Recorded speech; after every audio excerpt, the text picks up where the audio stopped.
Sod it. Sod it. I give up. That stinking dog from next door is digging up my dahlias. I wouldn't mind, but I've only just replanted them after Austin decided they were going to be cold overnight, so he took them out and put them in his bed and slept with them. At the shock of my life when I pulled back the covers to wake him up, I thought his nappy had come off. 8 years old, and I'm still changing nappies. An 8-year-old's nappy is not the best first thing in the morning. I'm supposed to call them pads. He isn't a baby anymore, Mrs. Jones. I remember a young social worker telling me that, full of the joys of political correctness. It's my child. I'm mummy, still wiping his ass 8 years on, and I'm effectively changing his nappy. Told her straight. Anyway, yeah, rolling in soil all night meant a nappy change and wet whitewash wasn't enough. So I had to put him in the shower. Luckily, my little merman will never refuse a shower. It's one of the only things that doesn't have to be scheduled or needs to have several prompts so we can get up and do it. Pop in Ollie the Octopus and some matey and he's in. Clothes and all sometimes if you're not quick enough. When he was younger, I spent nights slumped against the wall, topping the water up so he didn't die of hypothermia, just so I could get some peace. Some days, I could top up the bath with my tears. I'm tired, I'm covered in bruises, the battle scars of a mother in lockdown with an autistic child. Can't tell you how many meltdowns he's had. We've had. Hang on. He's asleep on my trampoline now, that mangy mutt. You know, it took us forever to get a routine sorted when he started school. I mean forever. Probably last year till we really got it down to pat. And he was relaxed. Not happy, but relaxed. Ish. When you're talking about relaxed in autistic terms, it's a whole different thing. Like small meltdowns, shorter tantrums, less bites. Sainsbury's, however, have managed to single-handedly destroy this happy little merman's relaxedness. Couldn't get a delivery slot for ages. In fact, I set up 5 different email accounts and was checking them obsessively. We were in the danger zone. Only the dusty bits with a few Rice Krispies left in the bottom of the box. And the snap, crackle and poppage is almost inaudible when dust is added into the Rice Krispies equation. Meltdown number 1. He needs to hear the snap, crackle and pop to start his day. There was barely a crackle, less a snap or a pop. Breakfast launched, cat kicked, my arm scratched, trying to stop him hitting his head repeatedly on the kitchen floor. I resorted to rocking him back and forth, trying to imitate the noise of the material in his of the cereal in his ear. I'm not religious, but I prayed. I prayed for a Sainsbury's delivery slot. I did. And my prayers were answered. My online cart was full of double orders. I was a mother on a mission. Turkey dinosaurs. The bastard sent unicorns. I ask you, When was a unicorn ever an acceptable replacement for a dinosaur? Never, and not in this house. 5 boxes of Rice Krispies, Billy Bear ham, red sauce, green apples, only green veg. The list goes on. On Friday, we always go to McDonald's. Treat after school. Do you know, surprisingly, he's taken the lack of school really quite well, but he did used to find the journey difficult to and from school. Even with his headphones on, it was a bit much. So, I've told him we're in school holidays. Happy enough with that. So it was a surprise on Friday when he asked for a McDonald's. My heart sank. Friday, Max mummy, he said. How the hell he knew it was Friday, I will never know. I don't even know what day it is. They will blur into one. It's not Friday, I said. Not Friday. Is. Joe Wicks said Friday. Joe Wicks used to be my hero. Betrayed me.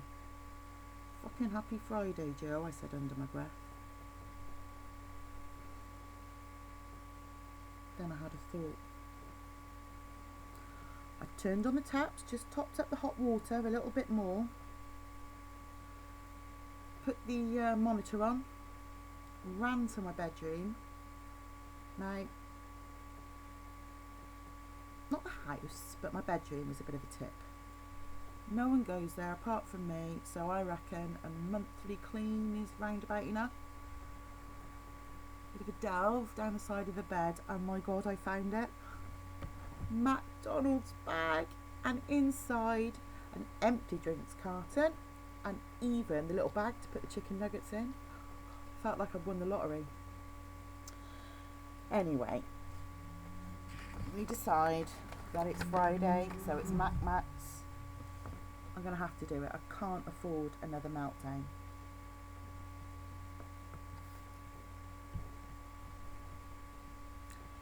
Felt a bit strange in the car. You know, like those films when they wake up, they've been in a coma, and they go on the streets and it's like empty. Austin singing Mac over and over again became sort of, you know, like a spooky incantation. Not helped, we've seen joggers with masks on. Seriously, had a zombie jumped out in the road and been munching on someone's head, it would have seemed like a logical conclusion. Anyway, we turned into McDonald's. I prayed he didn't notice the car park was empty, but he didn't. Why would he? It's Max. I get out of the car and I go up to the door. Obviously it's locked. And then I pull out my crumpled McDonald's bag that I'd secretly secreted underneath my jumper, pump it up a bit, make it look a bit full, grab the drink, back to the car I go. We did have a bit of a discussion on the way back because he said he couldn't smell the Max. You know, sometimes I feel like the whole process of food, it's all the sensations as well. The food's probably not even that important at the end of it. However, I got away with it by saying it was a special bag that keeps the smell in. So we get in the house, I send him up to wash his hands. Another ritual of his that takes him at least 5 minutes. Time for me to get in the oven, chip the chicken nuggets into the bag, bang some Coke into the carton, and breathe. It worked a dream.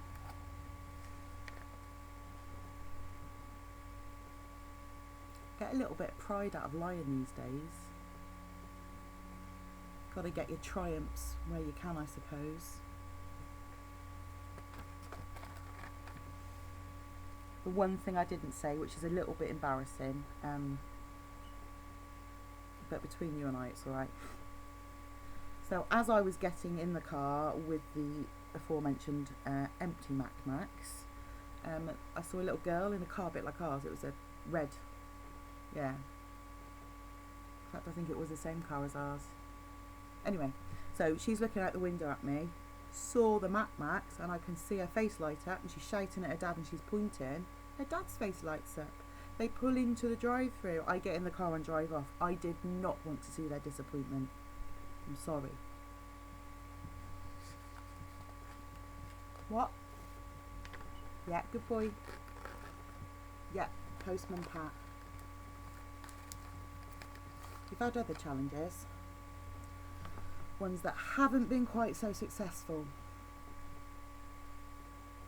See that bruise? Meltdown number 3. To be fair, there is no way I could have anticipated this one. Austin was climbing the walls, 2 hours bouncing time on the Wampoline, as he calls it, and he was still fizzing with energy. I was as prepared as I could be for the curtain twitchers. I had my blue piece of material suggested by the Autism Society to be carried to signal to others we are allowed out for extra time. You know, for years I've tried to blend into the general populace, but now I was out and proud with my autism flag so we could walk the energy away. Pissing flag was too long and I tripped over it. Put my hands out, let go of his hand for a second just to save my face on the concrete. He's gone. Luckily, I was able to locate him round the corner just as he ducked under the barriers. The red and white tape all over the children's park. Why cordon off a park? Dress it up in its COVID uniform. Even playtime's not sacred anymore. Anyway, it meant nothing to him, so we ducked under the barrier. You know, I was so worried about that piece of blue material, I forgot my handbag. No antibacterial wipes, no hand gel, and there he is, swinging around, touching everything. Even, well, he licks the slide because he likes the taste of metal on his tongue. So I'm stood there, my heart is going 10 to the dozen. I can see in my mind's eye all these little COVID things, balls, sticking to him. He's running around. How the hell do I get him out of that? He got the monkey bars and I tried to pull him down. He threw his head back, hence the large bruise there. Then I remembered the line game. Straight lines! That's all I had to say. Straight lines! He ran straight to the edge of the playground and then we have to follow all the lines on the way home. It's a bit of a long process because he has to do pigeon steps. And yes, he was walking on the edge of the curb, but I had his hand. He was safe, right? Not according to that silly cow next door. Just as we got outside her window, he slipped off the curb just slightly. The car was nowhere near him. She's got a window open, screaming at me. Screaming like a banshee. I'm a no good mother. I'm an idiot. I shouldn't be allowed a child. And get this, the audacity of the woman. 2 seconds later, she's out of her window, tapping at my door with this envelope, going on about sending it to the vets. Something to do, I don't know, she'd missed the delivery driver or something. Whatever. Anyway, I told her I'm not fucking Postman Pat. I shut the door.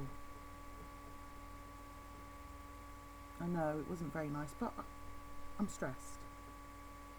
I am stressed. Let me just check. See where a dog is.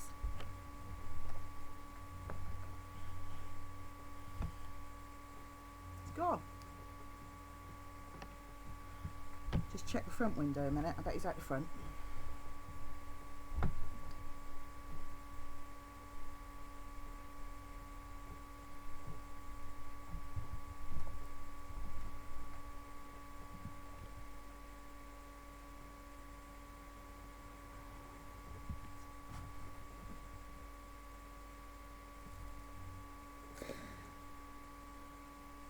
She's dead. Just seen him. Taking her out. body bag was red. I've never seen a red body bag. So small. She looked like a small child.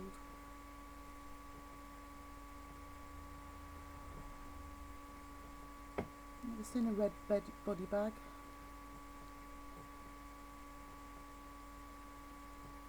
Red. Lollipop.